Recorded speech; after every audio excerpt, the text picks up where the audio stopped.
I'm a big fan of Norman Rockwell. So Crazy Bus was something that I created. I always thought to myself, let me create something that kind of feels Norman Rockwell of today. I remember when I went to school and how crazy the bus was. No seat belts. People jumping up and down, throwing stuff. The bus driver like, shut up! People, it was out of control. So the idea was to get all these kids in a bus and just let them go nuts. We started off having a woman driver, because that was who was casted. And her hair was so freaking huge and out of control that you couldn't see anybody in the back of the bus. It was like a fro. I felt bad. I was like, yeah, she's not the right one. So then I saw this other dude that was just hanging out the chute. I'm like, hey man, you want to be in a shot? And he was like, huh?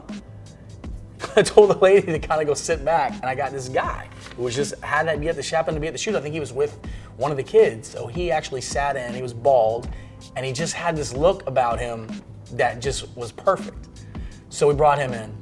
I basically had the camera mounted on a tripod, locked, so it never moved. So when I did the plates for all the children and him and anything else I wanted to add, pixel for pixel, things would line up. So I had a medium strut box that was above the camera that covered enough of the front of the interior of the bus and him for fill that I felt like it gave it just enough that it looked like natural light coming through the windshield. And we angled it, horizontally, so feathered it a little bit so it wasn't so direct. On the right of the driver, just a little bit, right of the camera, just to the edge of the driver, we had a 7-inch grid reflector and with cinefoil attached, so it kind of snooted it out a little bit so it just hit the driver. Just enough on his face to give it shape. And that really works. A lot of times using the cinefoil just helps break it down. Sometimes you can't get grids to do exactly what you want them to do, so you have to improvise, and that's what we did in this case. And we shot that over and over, a bunch of different poses, just to get the look that I felt like I was looking for. And once I got that, I let him go.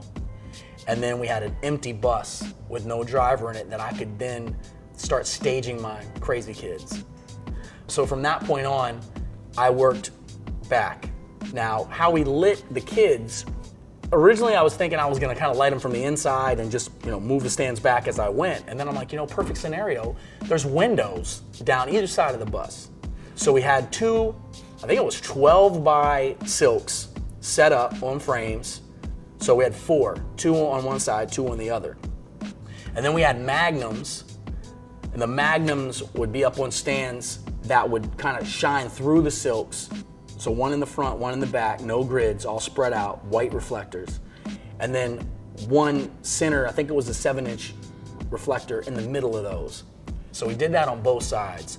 I wanted the right side of the bus to feel a little brighter than the left because that's where the sun was coming from. So we dialed up our packs on the right, dialed them down a little bit on the left, but created an even nice little transition that felt real.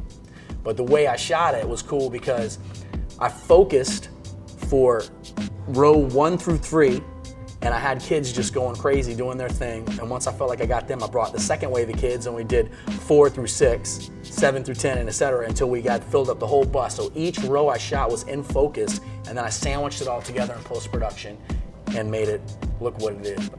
I went to my daughter, who's in the shot. She's actually the one on the left-hand side with the blue dress, and her face, it was cracking me up because she was like, Daddy, Daddy, what do I do? What do I do? And I was like, just keep doing what you're doing, babe. And I'm just shooting photos because she just looked real, One girl thought she was talking to her mom out the window and it looked like she was gonna puke. She was on the right-hand side, and I'm like, that's great, keep doing what you're doing. And then when we got to the post-production phase, I changed colors of shirts, I took teeth out of kids to make them look like they're toothless, I added the bruise on the kid on the right-hand side just to make him look like a little rascal.